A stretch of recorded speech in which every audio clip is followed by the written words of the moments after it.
Hey guys, in this video, I'm going to quickly walk you through that how to clear your search history in your Instagram. So what you need to do first is open up your Instagram account. After that, you have to click on this three dot bar icon. Then here you can see as an option settings and privacy. You want to click on it.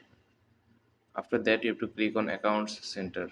So please make sure you watch the full video. Okay. After that, you have to click on accounts center right here. Then you have to scroll down right that. Okay, you have to click on your information and permission. This is the third last option right here. I'm gonna click on it. Then after that, you have to click on search history. We are gonna clear our search history. Okay, that's why we have to click on this search history option. Then if you click on this clear all search, your all accounts search history on of your Instagram will be cleared. Okay, so this is how you can remove your clear your search history on your Instagram. I hope you like this video. Please subscribe this channel.